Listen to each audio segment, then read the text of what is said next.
Hi, everyone. Thanks again for joining us today for part 2 of Cargo Classroom series, Working Smarter with PowerPoint. Before we get started, I just want to go over a couple of housekeeping items. First off, wanted to remind everyone that this session will be recorded. So we'll be sending along the recording if someone on your team couldn't join today, and the homework tomorrow by end of day. Second off, feel free to ask questions throughout the presentation. We ask that you put those actually in the Q&A section versus the chat, just because sometimes it might get lost. But throughout the presentation, I'll be monitoring that as well in case people want something to be repeated or have questions. And then we'll be answering all of the questions at the Q&A towards the back of the presentation. And then last but not least, if you joined us last week and you're hoping to join again next week, you'll have a chance to win a pair of AirPod Pros or an iPad. So without further ado, I am super excited to announce for the second week our lovely presenter, Joanna. She is a PowerPoint expert. Not only that, but she is a certified presentation specialist and the founder of Presentitude. She's worked over 20 years in the communication industry. I said this last week, but she is global. She has that global presence in both the US and in Europe. Not only that, but she's a board member of the industry organization Presentation Guild, which really focuses in on promoting the presentation design industry. And so with that, I will pass it over to you. Thank you, Amy. I am super excited to be with all of you here today. I'm going to get this started. Thanks for joining in session 2, talking about my favorite topic of all times, PowerPoint. So welcome back. We did have a couple of questions from last session that we didn't have time to answer. One of them was, can you use everything we talk about here together with Google Slides? So I will say this on Google Slides, that Google Slides is different from PowerPoint, just like we have Android and iOS. Those are doing more or less the same thing, but they're different. The functionality is called different things on the different platforms. One platform might be better for one thing than the other, and they're not, fully compatible, but they are sort of the end results are the same. And that's the same with Google Slides and PowerPoint. When we talk about functionality, we talk about the tools inside of PowerPoint. Of course, those are PowerPoint specific tools. But when we talk about slide design and applying design principles to PowerPoint, those can absolutely be applied to Google Slides as well. And next session, we will talk about design principles in doing slides, and those you can definitely port over to Google Slides if you want to. But functionality-wise, this is a PowerPoint session, so we'll focus on the PowerPoint tools here. Okay. Before we get started, I'm going to actually go out of slideshow mode here, and we will go over to do a little recap of session 1. I saw that someone asked in the chat, oh, I haven't done my homework. Don't worry, you can do it at the pace that you prefer. You can do it all at once after the 3 sessions, but I'm going to do a little recap of session 1 regardless of if you did your homework or not. So last week, we talked about a lot of the tools to keep handy inside of PowerPoint and to have them readily accessible for us. I'm going to zoom in here a little bit so we can see better. These are the 5 tools we talked about, and we focus on selection pane, format, shape, align, and arrange. And I'm going to go through them again today and show you where you can also find them in different ways, regardless of if you are on Mac and PC. Then we talked about the quick access toolbar being a way for you to customize your interface with PowerPoint, and the quick access toolbar function a little bit differently if you are on a Mac or a PC. And the quick access toolbar is this extra toolbar that you get either underneath the ribbon, that's Mac, that's a PC, where you can put it underneath or over the top, or on the Mac where you can put it at the very top of your ribbon. Those are 2, that is a great tool to use for your different your different tools to keep handy, but you don't have to do that. Absolutely not. That is just an extra thing that you can do. Some of the tools are also not available on the Mac. Mac doesn't allow to put, for example, the selection pane or the format shape. So I'll show you exactly how we can get to those regardless if you customize your quick access toolbar or not. And then we also always have the option to search for a functionality inside of PowerPoint, but that means that you also have to remember what that command is called, but we do have that option as well. So let's take a look at those tools and last week's homework. Last week's homework was to try to create a slide out of these icons and text boxes. And usually when I create a slide, I start with step number 1, that is making sure everything is set up and I have my selection pane names in order. Now the selection pane is a great place to start. It shows the Z order of everything that is on your slide. It's going to show what's going on your slide, and you can rename things, and we are going to use that when we get to the animations later. You get to the selection pane either by, if you did use the QAT, and if you are on a PC, you can get to the to the selection pane on the quick access toolbar. But if you didn't put it on your quick access toolbar, there are other ways of getting to it. And if you're on a Mac, this will be the way to get to it as well. So when we highlight something, when we click on something, select something, we can go to the Home tab, and that's the Home tab up here, the first one to the very left, and then all the way in the middle of that tab, we can see it over here, we have the Arrange button. And if we expand the Arrange button all the way down here, we can find the selection pane. So Home tab, Arrange, and all the way down there is the selection pane. If you are on a Mac, this will look exactly the same. So we have the Home tab on the Mac. All the way out here, we have the Arrange button, and you expand this menu, and there you have the selection pane.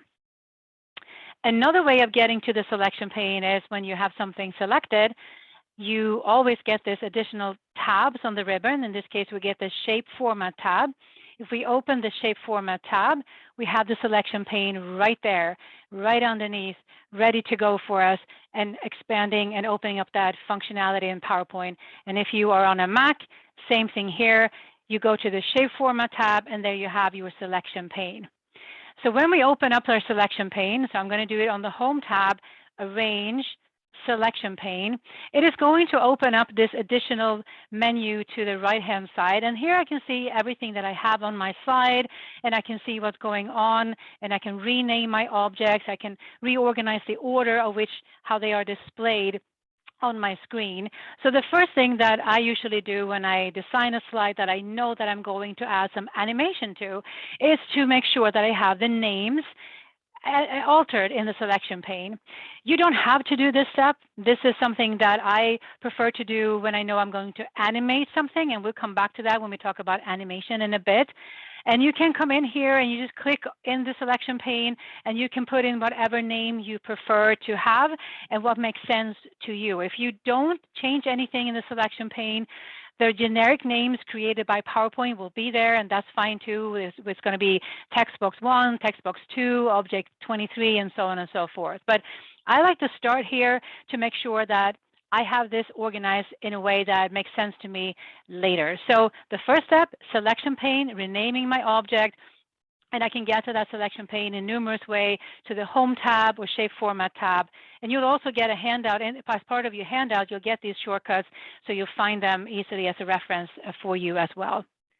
Now, the second step when I create a slide like this is to go in and utilize my Format Shape tool. The Format Shape tool I'm going to use to make my icons the same size and the text box is the same size. So I'm going to activate the Format Shape. Now, if you are on a, if you created your quick access toolbar, you can have the Format Shape here on your quick access toolbar. And if you haven't, you can always get to the Format Shape by right-clicking on your selected item and then go all the way down to the Format Shape. It's right down there at the very bottom of that pop-up menu that comes up. And this looks exactly the same on your Mac. So if you command click or control click, you'll get to that format shape down here. And there's also a shortcut to get to it. It's the arrow command 1 if you want to memorize that. But you can always open up that format shape by doing the right click or command click and then clicking on the format shape. Now the format shape is going to open up this menu here to the right, and that menu can help us do things to our objects and icons and whatever we have on our side. So what I like to do when I'm designing something like this, I want to make sure that everything has the same size. So what I can do is I can go in and I can click on all of my objects, all my text boxes here, and then I can make sure using the format shape, and in this case, I'm going to use the size and properties out here. So I'm over here in the top here in the format shape. I'm going to use the size and properties, and I can make sure that all my text boxes have the same height and width and other alignments in this format shape option. I can do the same thing using my ribbon and all the tools, but the format shape is always open to the side and is easy and quick to get to multiple objects at the same time. So that is my step number 2, making sure that I make my text boxes the same size if that's applicable. And also the same thing I can do with all my icons. I can select all of them holding down my shift key. And then in my now format graphic, because of course in PowerPoint, your ribbons will change names depending on what you're doing. I can now do the same thing in my size and properties menu over here, and I can change the height and width and make sure that they have the same properties before I move over to my third step. So the format shape is a great tool to keep on your quick access toolbar or to remember how to open and access it. And maybe you've noticed here that in the first step, we opened up the selection pane. The selection pane is still open. You can see here in the little icons over here, and this works exactly the same way on the Mac. It's just that the ribbons are, in this case, are horizontal and vertical. So if I click on the selection pane, I can toggle between those. The format shape and the selection pane, they will stay open until I actively close them out. So if I want to keep them open for the whole time that I'm working on my presentation, I just keep them there if my screen is wide enough. And then if I don't need them, I can close them down and then open them up back again. But in general, they're just gonna stay there to the side, and we can get to them as needed. I'm actually gonna close them out now so we have a little bit more real estate as we go to step number 3. Someone was asking, can we do this on multiple slides at the same time? No, you can't. This is by slide only. So you can only do this on slide by slide. That would be great if you could have a way to select things across slide decks and do it all at once. But unfortunately, you can. You have to do it slide by slide. Okay, so the step number 3, after we've renamed our objects in the selection pane and made our text boxes the same, I'm going to start working on the align and arrange tools. And what I usually want to do is make sure that I distribute my text boxes or icons and then align my icons or text boxes. And I'm going to use the align and arrange tools. These are great tools that I use pretty much all the time when I'm inside of PowerPoint. Now you can get to the align and arrange tool in multiple different ways. You can keep them on your quick access toolbar. So if you are on a PC, you can keep the whole menu on your quick access toolbar.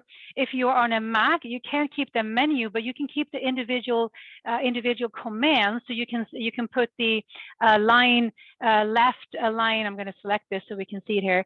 You can keep all of these commands on your quick access toolbar if you wanted to on the Mac. If you don't want to customize your quick access toolbar, you can get to the align and arrange in multiple different ways. So we can go in here. I'm going to select all my text boxes. I'm actually going to outline them for you quickly so you can see that they have the same size. And if I wanted to align this on my slide, I am going to use the align and arrangement tools. The first thing I can do is go to my home tab, and on my home tab, all the way down here, we have that arrange button. It's in the middle here. We have it here, arrange. And then when I click on it, I have all my arrange tools, and I also have my align tools here. Right there, it's in the middle and center of my slide because that's the position it has on the ribbon. And now I can position things and align things. And if my text boxes have the same width as these text boxes have, even though they're not on the same horizontal line here. I can make sure that I distribute these text boxes across the slide in one click. I don't have to eyeball it. I don't have to try to figure out where they should be in relationship to one another. I'm just going to distribute them horizontally across the slide. So this is how you can get to those alignment and arrangement tool using the Home tab. You can do the same thing by going to the Shape Format tab. Here we have the Arrange tools. We have the Bring Forward, Bring Back, Send Backward, Bring Forward, and then we have all the alignment tools here as well. So there's multiple ways of getting to these tools. So what I did for this slide, which was part of your homework, is I made the text boxes the same width, and then I distributed them horizontally over across the slide, and then I align my icons to each text box for each group here, so that they're nicely lined up to one another. And then of course I lined up my icons in the first row, I lined up them in the second row, using all the alignment tools over and over and over again to make sure everything is perfectly aligned across my slide. So you have multiple ways of getting to those arrange and alignment tools. And again, just a quick recap for those of you who are on a Mac. I'm showing this on a PC, but this looks exactly the same on the Mac and the PC. So the Shape Format tab, we have the selection pane, we have the arrange tools, we have the align tools and the Shape Format tab, and you also have them accessible on the Home tab. And you can go all the way out here to the arrange tool and find the alignment tools and also the selection pane. So in this case, Mac and PC works exactly the same. Okay, so this is what I ended up with in terms of the slide, the homework, and you might have a different solution to that homework, but this is my solution, and we're going to use this across this practice today as we go over into building animations and using Morph and Zoom. Okay, so we're going to start out with animations, and animations is a great way to add visual organization and effects to objects on your slide. So an animation is something that you add through the Animations tab, and the Animations tab lives up on the ribbon. And if you're on a PC, you'll see it here, and if you're on a Mac, you'll see it here. It differs slightly on the Mac compared to the PC. The functionality is the same, but for some reason, this tab is where things differs a little bit. It's actually more organized on the Mac than on the PC in this case. But what animation means is that you have a slide, and on your slide, you have different objects, text boxes, icons, images, what have you, and then you apply animations to these objects all together or one at a time, and however you want to build that slide. And this is different from when we get into Morph and Zoom in a little bit. So we're going to test this out. We're going to build an animation and test out the animation tool. So we're going to use this slide that I created as part of the homework. And this is the slide that I'm going to present. And but maybe I want to make sure that you are following along as I talk about the common metrics. And I don't want to show all of this at once because I want to take one step at a time. So I'm going to add some animations to this. The first thing that I'm going to do is I'm going to open up the Animations tab. I'm going to click on the tab up here on the ribbon so that I have that open. And I'm going to quickly remove my animations here so we can do it from scratch. So we have the Animations tab open here. Now I'm going to make a decision on how I'm going to build this animation. So I'm going to start with, I want these icons come in with the corresponding text box. So icon text box, one click, next icon text box, second click, and so on and so forth. So what I'm going to do, I'm going to select the first icon, and I'm going to select the text box that I want to come in together. And when I have those selected, I'm holding down my Shift key. I'm going to go up into the Animations tab, and I'm going to click on my selected animation. I prefer to use Fade.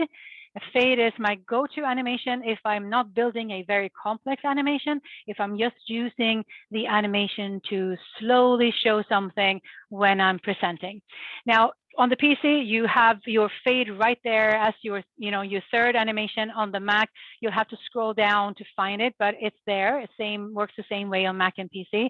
So I'm going to click on my fade here. And as you can see over in the animation pane, I'm going to close it out so we can open it together.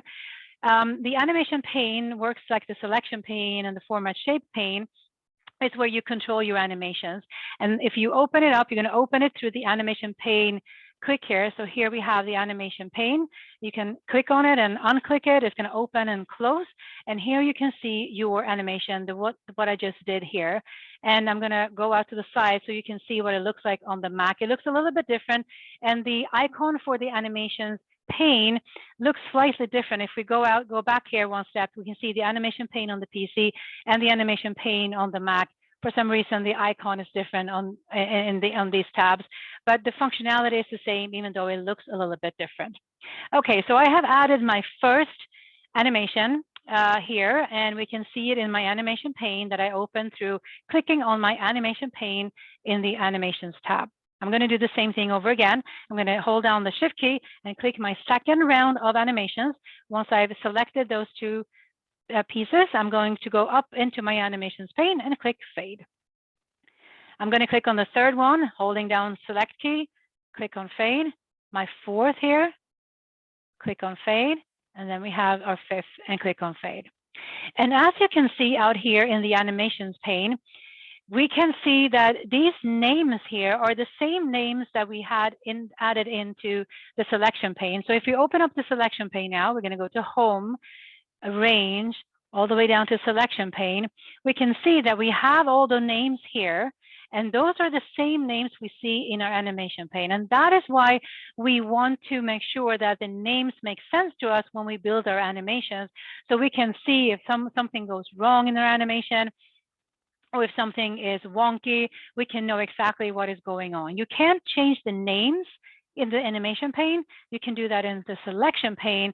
So if you suddenly realize that, oh, this is so hard to keep track of when I'm building in my animation, open up the selection pane, Home tab, Arrange, Selection pane, and then in the selection pane, just quickly go in and rename them to whatever you prefer to have as a name for it to make more sense to you. And as you can see, we have 5 animations here, 1, 2, 3, 4, 5, one for each set of these groups of animations that I created. If we take a look at the PC, on the Mac, we're going to see that it looks slightly different on the Mac. On the Mac, you get the numbers together. So it looks slightly different, but we have group 1 here, group 2, group 3, group 4, group 5. But the functionality is the same. It's just the interface looks a little bit different. So now if we go to slideshow mode and take a look at this, and the slideshow mode, I'm going to activate it down here in the lower right corner. I'm going to activate the slideshow for this slide. And now I'm going to control this through my keyboard, my mouse, my presenter. And on one click, I can just control as I talk this through. I'm going to talk about diversified user base, and then sales, and then finally innovation metrics. So this is a way that I can control the visuals on my slide as I'm presenting.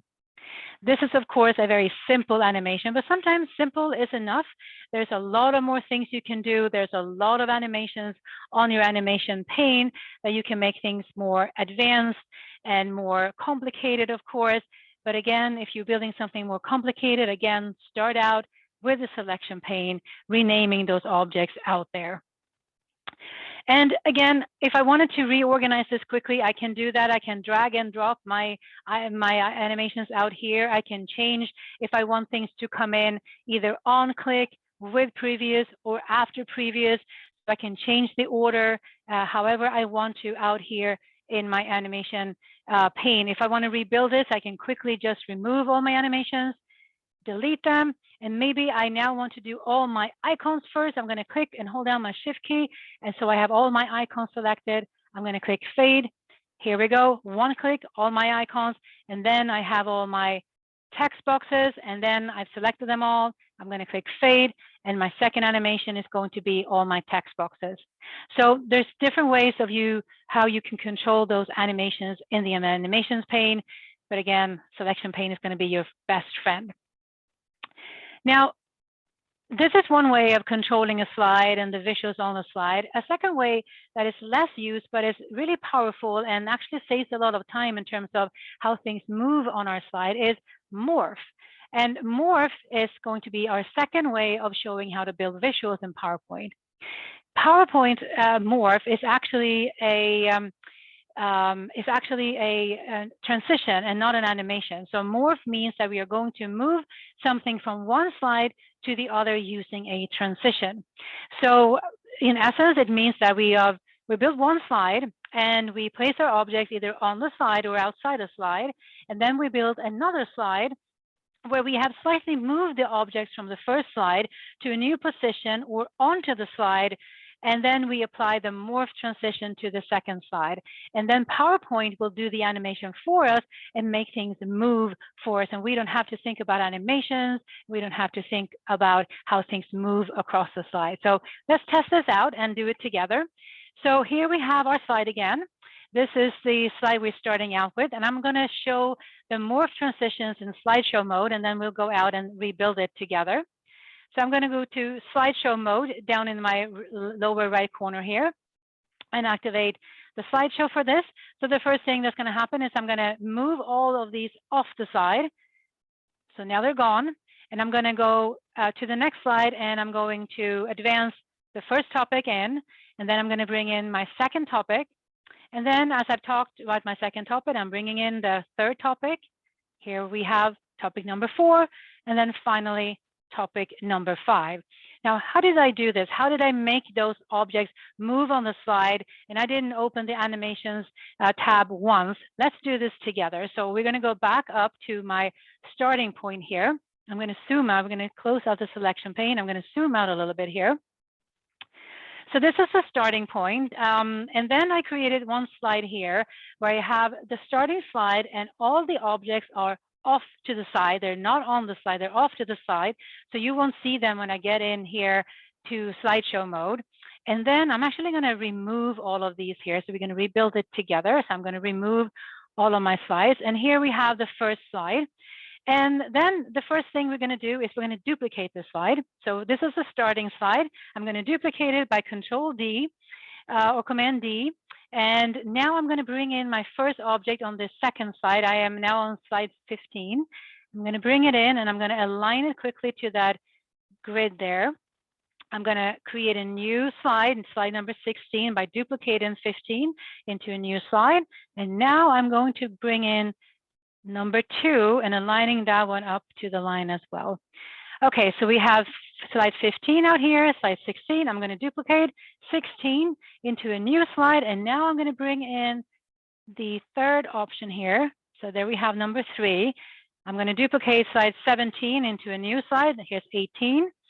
And now I'm going to move this one in. I have to eyeball this a little bit, but there approximately. And then I'm going to duplicate slide 18 into 19, and then I'm going to bring in this one in here. I'm going to let PowerPoint help me a little bit. And there we go. Okay, so let's actually turn on slide numbers for these slides so we can see what's happening. So I'm going to go to the Insert tab, Header and Footer, and I'm going to turn on slide number so you can see exactly what's going on. Okay, slide 14 is our starting point. Going to slideshow mode. So as you can see, we're on 14. We don't have anything on our slide. Now we're going to go to the next slide. And here we go, slide number 15. PowerPoint brought in that object from the left there. And then we're going to slide 16. And here we have number 2. And slide number 17, topic number 3 came in.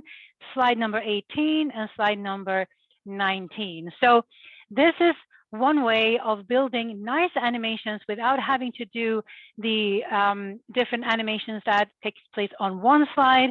You can do this across multiple slides. Of course, the drawback would be that you now have 5 slides to show something that you could potentially show on one slide.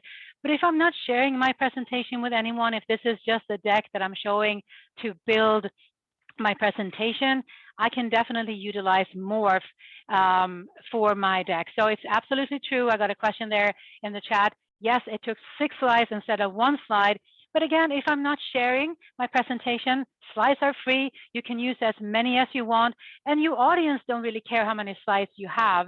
So I'm going to show you another thing that you can do with Morph. This was a very simple animation or transition animation, but I'm going to show you a little bit more of an advanced thing you can do with Morph. Now, remember, if you're new to Morph, this is starting to train for a marathon. What I'm going to show you next is pretty much running a marathon. So I don't expect you, if you haven't done Morph before, to build something like this. This comes with practice and testing out and working with Morph and trying to figure out how to make it function. So here we have a slide. This is slide number 1. And here we have slide number 2. And these are morphed together. There's a morph transition between the two. So let's take a look at what we have here. We have a background image. We have an icon, an image. We have a text box. We have some lines here. This is the items on the first slide. And outside of the image are the things that I want to come in on the second slide. So I have a icon, I have a map here, I have another image, I have, if we go a little bit to the left here, we have a cutout for that map on the other side. I have a new text box. And then if we take a look at the next slide, we can see that here I have brought those items back onto the slide, and I've taken off the items that I no longer want on that slide. Okay, so let's take a look at this. And again, this is the marathon version of using Morph. So here we go. Here's the first slide. Maybe I'm talking to this slide, and the topic is, maybe, this person or what have you. And now I'm going to go to my next slide, and this is what comes out of that. I didn't build any animations. I didn't make things swirl or do anything of movement or motion paths or anything like that. I just had PowerPoint do that for me. If we go back and forth, we can see how things happen here from slide to slide. Things will move in. These are just 2 slides that use the morph transition. And depending on how I am tilting my objects from one slide to the other, that is how you get that movement. So as you can see, this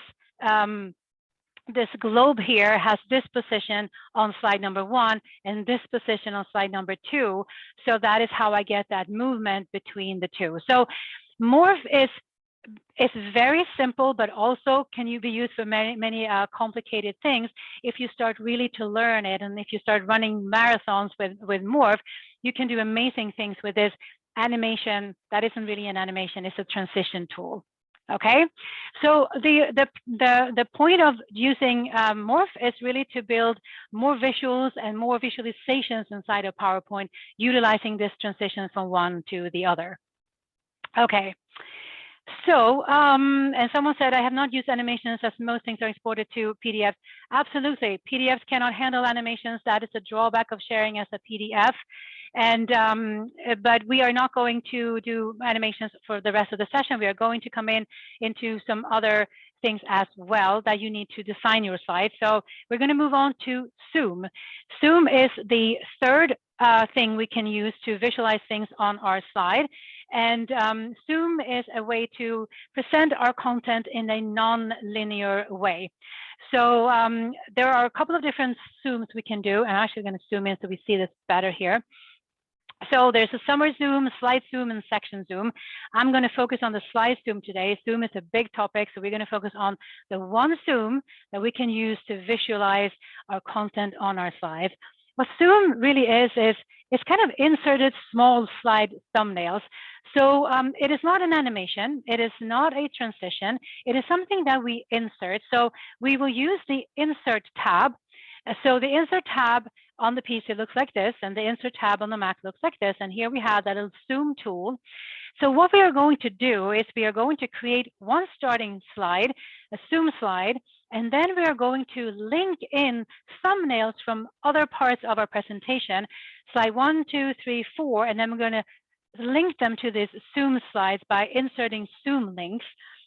Now, these things that we insert the Zooms that we insert onto the slide, they are now objects.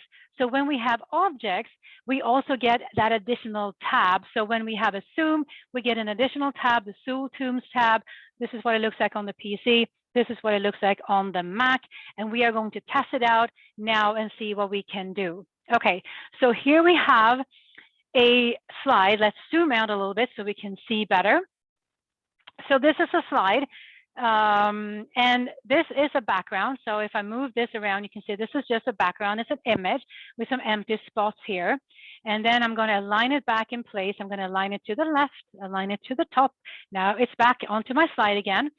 So this is a Zoom slide, and what I've done is that I've linked in thumbnails from my other slides onto this slide because I want to build something more fun than just going through slide by slide. So let's take a look at this in slideshow mode. So I'm going to click on the slideshow.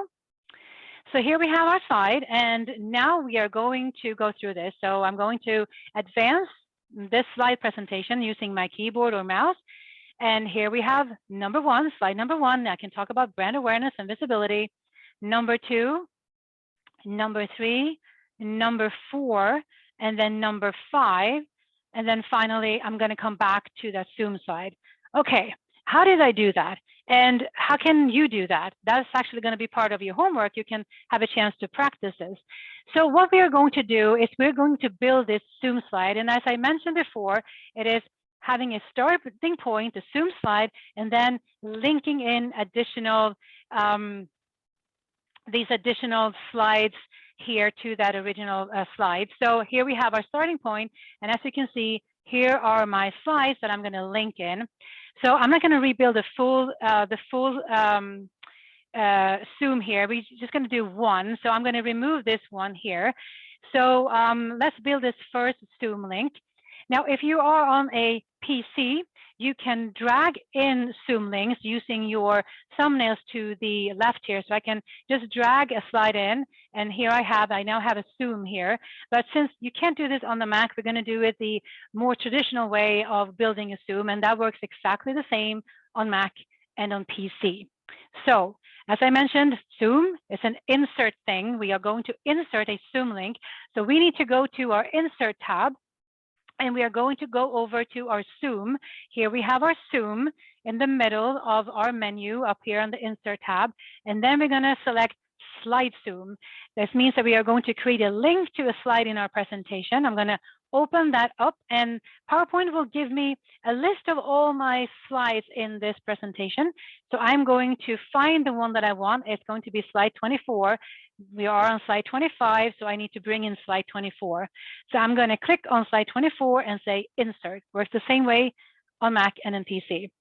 Now, as you can see, this has the white background, and if we compare this to this one here, this doesn't have white background. So how do I get rid of the background of my slide Zoom? So I'm going to click and select my Zoom, and whenever you click on something in PowerPoint, you get another menu. So we have the Zoom menu up here, and all the way to the right here, we have something called the Zoom background. So on your Zoom tab, you have Zoom background, and if I check the Zoom background, if I click on it, it's going to remove everything that was on that slide. So the logo, any background graphics, and it's just going to keep all the objects that are on that particular slide. So now I have something that is clean. I don't have any background here. And now I can position this one inside of my little tablet here. I'm going to resize it, and then I'm going to put it inside, make sure it fits inside of here. And there we go. Now you can see that it has a little number here. Let's zoom in on that so you can see. So here it says 24. That means that is slide 24.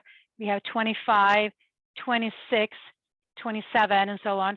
This is just for you to understand where your Zoom links are. It won't be shown when you are showing this in slideshow mode. The last thing we need to do after we've built all of these links onto our slide is to decide what should happen after we have gone through 1, 2, 3, 4, 5 Zoom links. If we don't tell PowerPoint what should happen, we are just going to go to the next slide. So this one here, this is slide 28. And if I don't say anything to PowerPoint, PowerPoint will go to slide 29 after that. But maybe I want to return back to this starting point. Maybe this is my whole presentation. I want to come back here and summarize this up for you. So I'm going to click on my last Zoom, and then on my Zoom tab, all the way out here to the very right, we have this Return to Zoom. It's up here, Return to Zoom. There it is.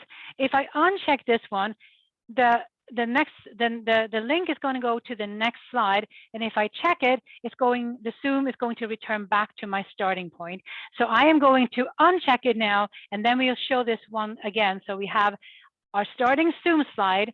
We're going to advance to the next slide, but this is a zoom, so it's helping us out by having that background move with the slide advancement of the different slides. And then we're going to go here to the fourth one and the fifth one. And now, since I didn't say return to the zoom, it's just going to go to the next slide. And in this case, the next slide is going to go into our second topic, and that is using images. Okay, I didn't see any questions on the zoom, so I'm going to move over to the second part here. We're going to talk about images.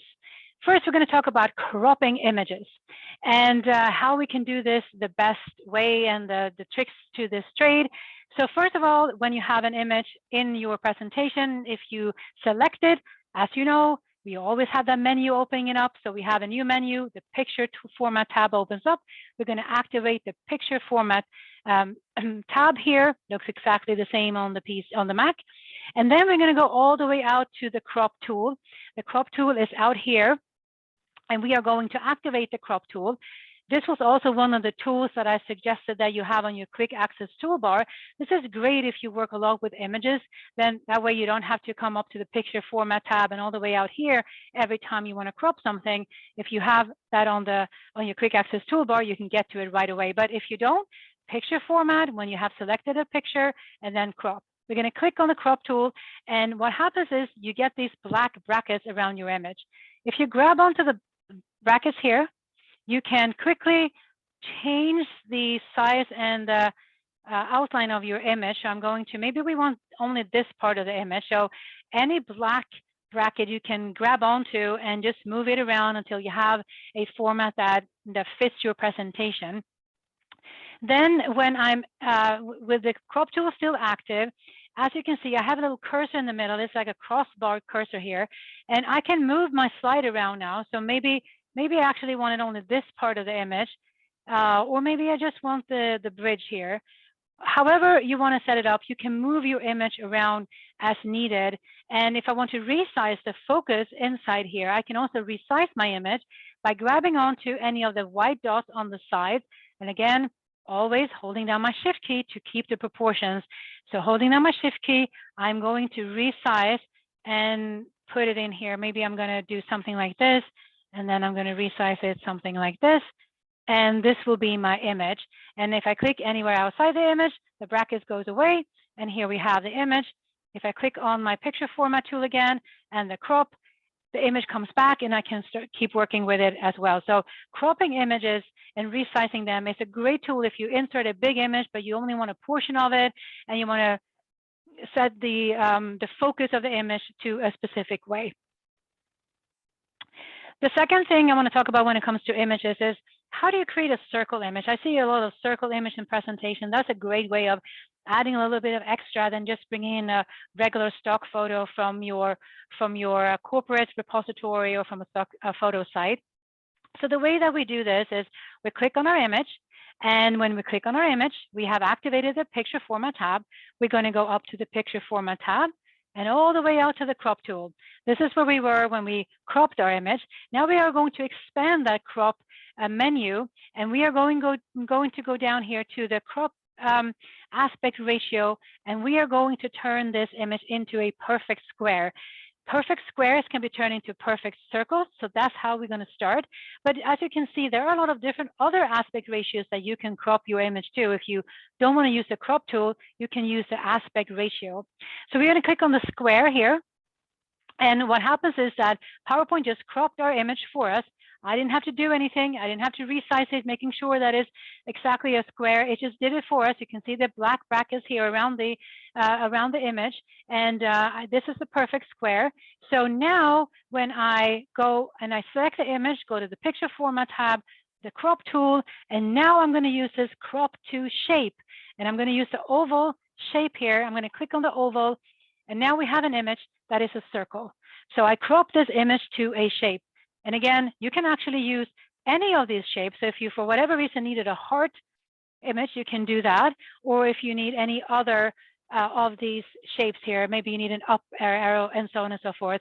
Any of these shapes can be used to crop that image. So creating cropped images, again, picture format crop, this is a very handy tool to use and very underutilized. So please familiarize yourself with this and play with it, because you can do a lot of nice things out here. Okay, last part, creating graphics with the tools available inside of PowerPoint. So as I mentioned, we had 5 of the tools we talked about last time. We talked about 3 of them, and we have 2 more to talk about. We talked about the crop tool just now. We're going to talk about the merge tools and create our own graphics using the merge tools that are built into PowerPoint. So we're going to test this out and build our own shapes here, very simple shapes, because we're just testing this out. Now, the merge shapes is also a great thing to have on your quick access toolbar. So if you select some objects and you have the merge shapes on your quick access toolbar, that's great. You can get to it quickly. But if you don't have the quick access toolbar set up, no worries. You can get to this tool by using the shape format, and merge shapes is right out here. And what the merge shapes do, it is taking 2 shapes and it's going to alter them depending on what we tell PowerPoint to do. The principle here is to choose one object first, that is our cookie dough, and then the second shape, that's going to be the cookie cutter. And whatever we say, whatever we tell PowerPoint to do, is going to take the first shape and alter it with the second shape. So we're going to test this out. We're going to subtract first. I'm going to select my cookie dough, the orange shape, and then the second shape here, holding down my shift key, and then I'm going to shape format tool, merge shapes, and I'm going to do subtract. Now I have a moon shape kind of up here. We're going to do this one as an intersect, first shape, second shape, merge shape on the shape format tab. I'm going to intersect. That gave us just that middle part of that those 2 circles. We're going to fragment this one. So I selected the 2 shapes, and now I'm going to fragment. And this gave me 3 shapes. And then we are going to take these 2 ones and we are going to union them together using the shape format tab, merge shape tools, and union. And now I have a shape that looks like this. So if you need to create an icon, or if you need to create something for a flow chart or whatever, and you don't find a shape that looks exactly like you want, you can use these tools and put them to work and create something absolutely new and unique. And I'm going to show you one way of doing that. This is the last part before we go to Q&A. What if you wanted to create something, you want to have an image as a shape in your presentation using this cookie dough, cookie cutter method, and cutting an image to a shape. Okay, so let's say we want this image here to be this shape. So we are going to apply the same principles. So we're going to take this shape, put it over our image here, and then we are going to, I'm going to make it smaller so it fits inside. I'm going to take my cookie dough, the image, and my cookie cutter, the shape, and actually I'm going to put it in the center. So there we go. Cookie cutter dough, image, cookie cutter, shape. And now on the, we are going to use the, we're going to use the merge tools here. So we are going to subtract. But as you see, that didn't work. That just created like a, like a square in the middle. Why did this happen? So let's go back and take a look at this particular shape. This is a shape. This is an icon that I inserted through the icons library through the PowerPoint interface. You might bring in your shapes from somewhere else, but as you can see, there's a lot of space between the actual shape here and the outlines. So what we are going to do is we're going to turn this icon into a true Microsoft object. So I'm going to split it up and bring it back together again. So I'm going to take the shape, I'm going to right click on it or command click. And then when I get to the group function here, I'm going to ungroup this shape. So select the object, right click or command click, go to group, and then to ungroup. PowerPoint is going to ask you, do you really want to do this? Do you want to split it apart? And I'm going to say, yes, I sure do. And as you can see, now I have a lot of objects here. Keeping them selected, I'm going to go back to my merge tools, and I'm going to union them together.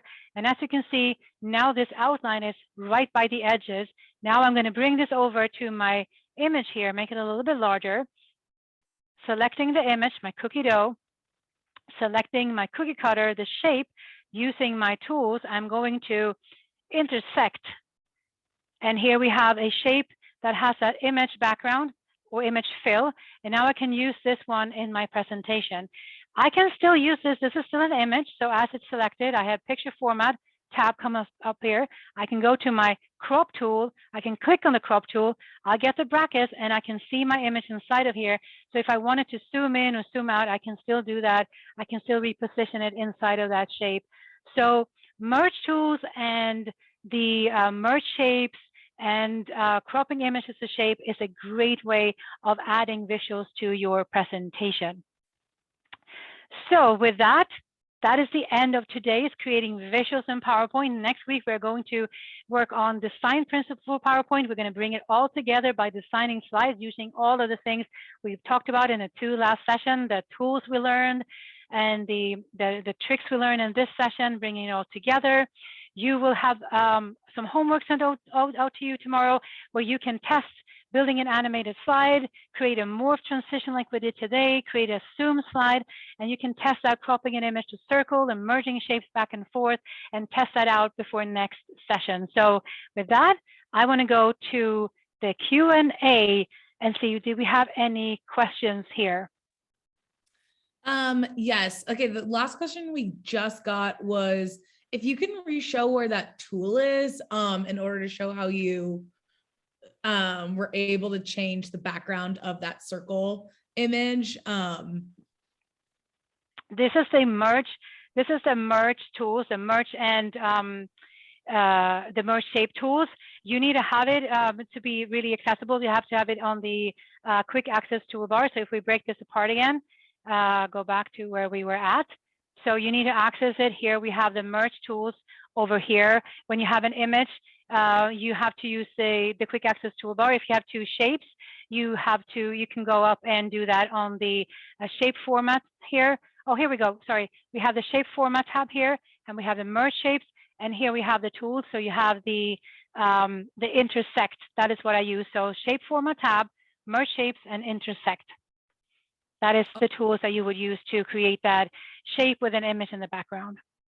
Great. And then do you need a certain PowerPoint version in order to have that tool there? Or is that is this kind of standard? The merge shapes, that's the standard. The merge shapes is standard, yeah. If you are on earlier versions of PowerPoint, you might not have access to zoom and morph because they are fairly new features in PowerPoint. So if you are in a very early version of PowerPoint, you might not have access to that because it's, programs have evolved over time. But otherwise, yes, these tools should be available to you. Awesome. And then we had a couple of questions when you were going over morphing there. When you're creating those, will that go towards your slide count or knowing that like 6 slides at that? Yes. Yeah. Mm-hmm. Yeah. Good question. Yes, they will because they all here we have the morph sequence that we did. So these are the slides, and morph requires that you are working with. Of course, you can have multiple objects. These are just 2 slides. So this was just 2 slides, but this sequence that we built here, yes, they will add slides to your full deck. But again, slides are free to use. And unless I'm doing this as a handout, if I were to send this deck out to you and you'll see this multitude of slides, that probably wouldn't be a good handout. But if you're just working on a presentation that you're showing, yes, then it doesn't matter how many slides you have, but yes, they will do count to the total number of slides in your presentation. Awesome. And then going back to the beginning about formatting, I know you mentioned, you answered the question that you can't format multiple slides at once, but we also got a question if you can format multiple images or text boxes on one slide. Yes, you can. So, and that is what I do. And that's why I like the format shape tab. So let's go back up here to step number 2. So if you select multiple objects at the same time, so I held down my shift key, and now I'm going to open up that format shape. So I'm going to right click and here we have a format object here, and here we have my format shape. And now I'm going to, whatever I decide to do here is going to be applied to all of those shapes. So if I want to have a solid fill, I want to fill those with red, I can do that at the same time. And if I wanted to change the size, I can do that at the same time on the slide. So you can do multiple objects at the same time on a slide, but not across slides, unfortunately.